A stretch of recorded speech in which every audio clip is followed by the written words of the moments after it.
नमस्कार, आज आपण बनवतोय आप्पे। ह्याच्यासाठी मी 1 वाटी तांदूळ, 1 वाटी चण्याची डाळ, 1 वाटी उडदाची डाळ घेणार आहे आणि ह्याच्यामध्ये पाऊण वाटी आपण मुगाची डाळ घेतोय आणि हे सगळं मिक्स करून ना घेणार आहे।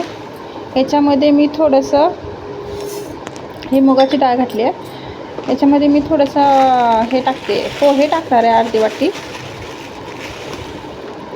मला दाखवते, हे बघा, हे अर्धी वाटी मी पोहे घातलेत आणि थोडीशी मेथी दाणे घातलेत आणि हे चांगलं 2-3 पाण्याने धुवून मी हे 4 तासासाठी भिजत घालणार आहे।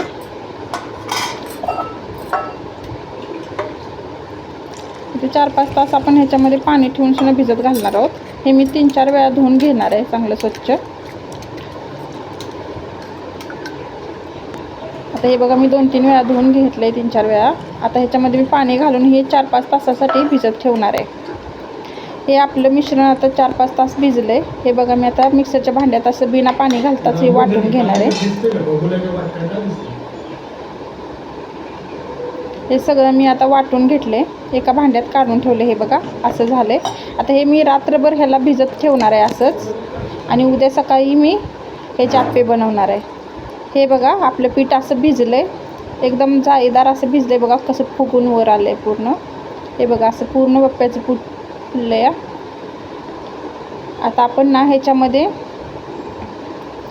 थोडंसं मीठ घालणार आहे चवीनुसार, आणि मिरची तर मी छोट्या किसणीने किसून घेतली, तर 2-3 मिरच्या आणि अद्रक हे ह्याच्यामध्ये टाकणार आहे आणि एकसारखं असं फिरवून घेणार आहे। हे मी आप्प्याचं भांडं इथं गरम करत ठेवले, ह्याच्यामध्ये तेल सोडलं आहे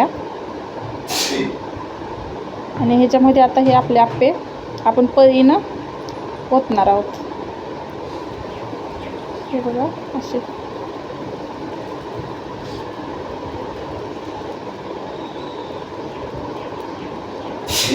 हे सगळे आप्पे मी असे ओतून घेणार आहे आणि नंतर हे लो गॅसवर, एकदम कमी गॅसवरती हे शिजून देणार आहे चांगले, म्हणजे कसे आतून पूर्ण शिजले जातात, जाळीदार बनतात।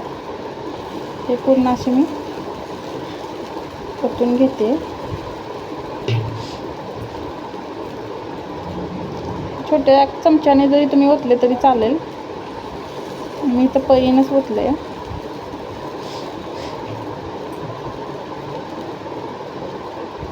हे बघा असं, ह्याच्यावरती आता मी हे सगळे ओतून झाले। एकदम कमी गॅसवरती हे करायचं आहे, तवा तापल्यानंतर तो, आणि त्याच्यानंतर मी ह्याच्यावरती झाकण ठेवून देणार आहे।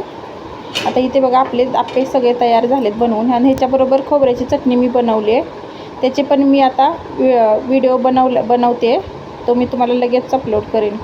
कसे वाटले ते नक्की सांगा, कमेंट करा आणि लाईक करा, सबस्क्राईब करा, नक्की बनवून पहा। हे बघा, आतून एकदम जाळीदार असे होतात हे आप्पे आणि खायला पण खूप छान लागतात। हे झाले आपले आप्पे तयार। थँक्यू।